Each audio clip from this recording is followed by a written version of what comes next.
de rembourser ils n'iront nulle part. ah loolu de moom bu amee réew mi dina doy waar de Thioune. ah on y va kon la mooy sens d'une audience pénale. mais boobaa kay ku mu neex nga jël lu la neex après bu nu waxee nga fay jàpp sa ñam. ah on verra.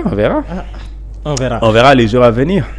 ah kon on verra alors Thioune dañuy ñëw ci réaction wu ñaari député muy bu Thierno Alassane Sall ak honorable député Abdou Karim Sall lu mu njëkk a laaj ki nga xam ne nag moo di le premier ministre mooy li nga xam ne nag moo di rapport bu Cour des comptes rapport la boo xam ni moom le premier ministre moo ko daal di commandité moo tax effet bi nga xam ni moom mooy pétard mouillé la daal di am.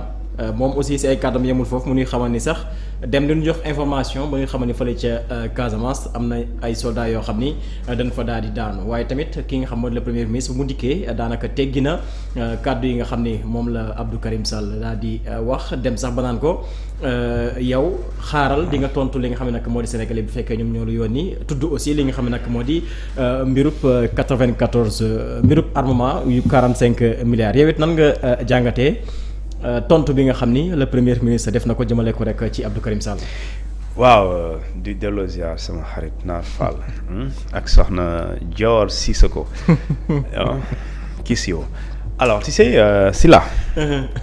yaa ngi reetaan de Sila. moom daa ñëw neen du ma nuyu. pour lan loolu Naar Fall. Dior Sissoko nee na man du ma nuyu yow kese lay nuyu. am na loo ko waxoon keroog mbir dëgg la. man lu mu wax maa ngi si donc je cherche même pas sa explication. soxna si loo def moom la yow xam naa doo tooñ. alors. yow de xamoo Dior. bon xam naa ko bien sûr. baax na. sëñ bi. dafa am xam nga assemblée c'est le lieu de représentation nationale par essence. li ñu tuddee le vrai débat démocratique. foofu lay amee parce que li amoon foofu. tey soo ko bëggoon dawal ci mbedd mi amaan da ngay gis ñi sànni xeer. pour du am. yaa ngi dégg. dans l'hémicycle ñenn ñi mën nañ jël kàddu waaye d'après li ñu leen wax ci ñoom. bu nekkee ci mbedd mi bu ñu naree wax di nga am ñu leen romb fii léegi di leen yuux. yaa ngi dégg la preuve je pense que Abdou Karim par exemple. quand il est sorti mu nekk ci óolu assemblée bi gis naa benn vidéo tooñ xam nga mais daa am fulu nag daa kàddu boobu mënu ma ko répéter man mais dafa doon tooñ donc pour dire que mais daa am fulu nag moo tax dafa romb faale wu leen faale wu ko est-ce que dégg na ko tooñ da ngay xam ne dafay tooñ mu naan ko Oryx xaw ma lan mooy Oryx luy Oryx Oryx xaw ma Oryx waaw Oryx gars yi ñu koy tooñee dibee ko Oryx yooyu la aussi mooy affaire yooyu transporté fii ak fële mu dee ci yoon bi loolu la quoi xam nga li nga xamante ni moom mooy li am mooy loolu moo tax bu dee ci assemblée nationale bi débat boobu mun na nekk léegi nag yenn réponse yi ak Ousmane Sonko ak moom tantôt il y a l'aspect politique mais tantôt da ngay gis ne au-delà de la politique il y a quand même li ñu war a lijjanti parce que tey bu ñu la waxee ne le contrat de 45 milliards il y a un Sénégalais qui a été arrêté pour ça.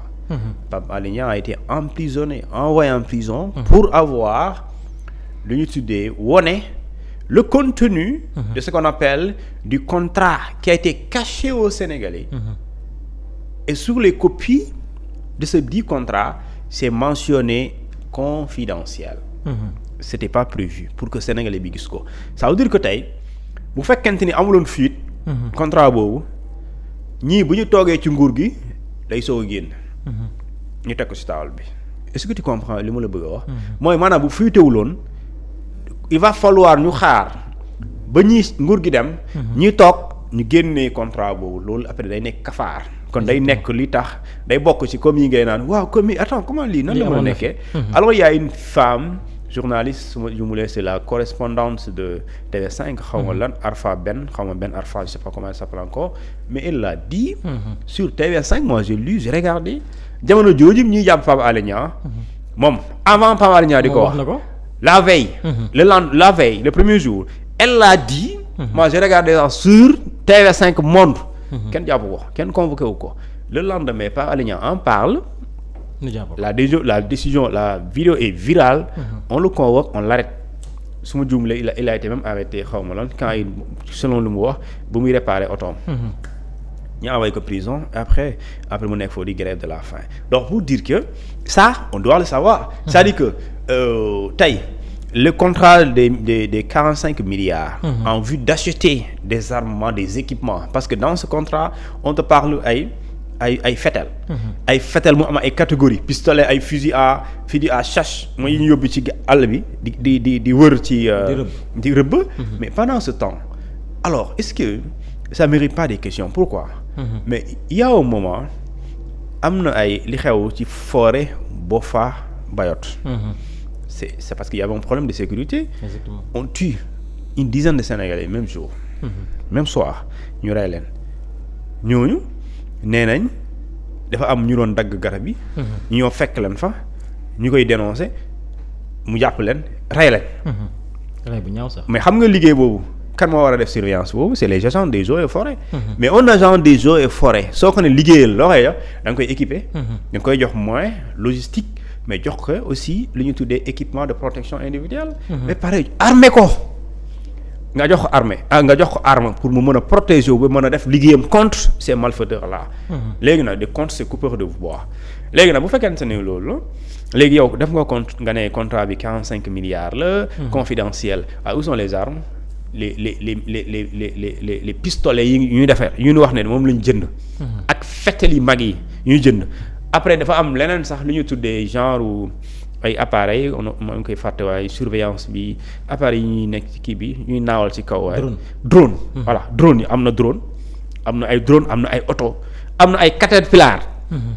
ñu ne loolu yëpp ci biir contrat bi maanaam dans le libellé des besoins yooyu yëpp am na fa. léegi nag où sont les armes on a besoin de savoir où sont les armes et les armes ont profité à qui et qui a réceptionné ces armes-là. Quel moo la réceptionné et qui a réceptionné tous ces équipements mobiles, tous ces équipements automobiles plutôt. Léegi on a besoin de savoir cela. léegi nag xam naa Oryx moom bon loolu fait divers la bon du fait divers quand je dis fait divers mooy suñu alal la mais question bi mooy. xam nu mu demee. waaw lu tax mu jógee fu ñëpp bokk. mu war a ñëw fee. man loolu moom ba pare mu dee si yoon bi. loolu moo ma jaaxal. léegi kay loolu léegi ñun garaawul nañu wax daal lu tax mu jóge fii dem fee wala lu tax mu jóge fii dem fële lan la fay def c'est comme tey ma nekk direction ci benn ministère ma jiite ministère bi. alors jël salon ministère bi rek yóbbu ko sama gàlle ci diggante bi rek oto boobu nekk oto bi lakk. salon bi lakk après ñu constaté ne salon bi nekkoon ci accueil ministère bi. moom la cuun ministre bi jël yóbbu ko këram mais bu mu ko yóbbu oto bi mu nekkoon daa lakk. débat bi kay lakk na information la waaye li tax muy déplacé wu di ko yóbbu këram c'est ça la question yéene bi lan la. léegi di nag man xaw ma exemple mu la jox léegi nag justice la jënti loolu. Mais lu dee kenn du ko c'est quoi l'intention c'est quoi l'intention. Mais cuun lu dee kenn du ko dibi. léegi lu tax ma war a génn fële. damaa yaakaar ni mbedd moom kenn du ko lekk. xoolal Galsen nee na 4 milliards c'est 45 milliards. 45 milliards c'est pas 4 milliards. c'est 45 milliards. 4 milliards de.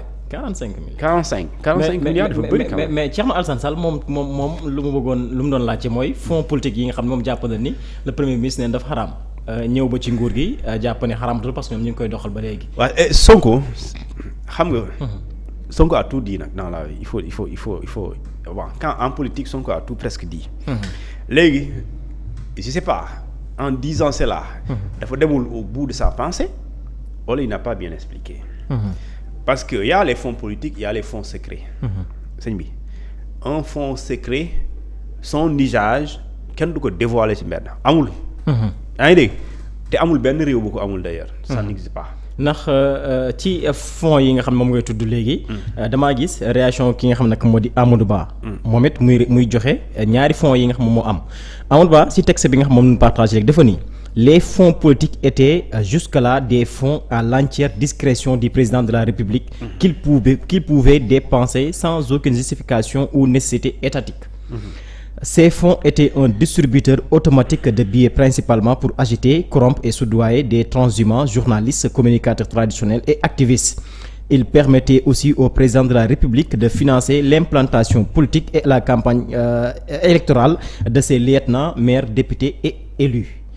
C'est cela que le premier ministre Ousmane Sonko a qualifié de haram illicite. Les autres fonds servant divers intérêts stratégiques de l'État d'intervention sociale, de solidarité africaine et de diplomatie secrète n'ont jamais été remises en cause. Donc ñaari fonds yi nga xam ne moom ngay junj léegi moom la honorable député Amadou Ba daa di wax dina xamal ni fonds bi nga xam moom bi aram mooy fonds bi nga xam dañ ko jël teg ko fële président am si li nga xam ne nag moo di wàll jël di si jënd ay journalistes wala ay communicateurs traditionnels waaye tamit di financer campagne yi nga xam ñoom ñoo di ay député wala ay maire mais bi nga xam ni dañ ko jël teg ko jëmale ko rek ci wàllub solidarité africaine wala tey jii mbir social bu ñu ko fa soxlaa loolee kenn mësu ko daal di remettre en cause donc juste pour leeral pensée bi nga xam ne foofu nga nekkoon. waaw xam nga déjà am ak fonds politique xam nga fal mu ngi jógee ci caisse noire. caisse noire waaw mais caisse noire ci jëfin.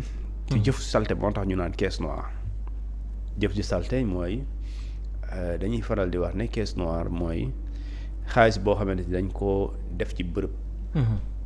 mais li ci ëpp ci liñ koy liggéeyee liñ koy utiliser. pour def loo xamante ni la dañ koy nëbb maanaam ay mbirum yoo xamante c'est des choses illicites. wala ay œuvres illicites wala. yoo xamante ni li ñu tuddee genre pot de vin.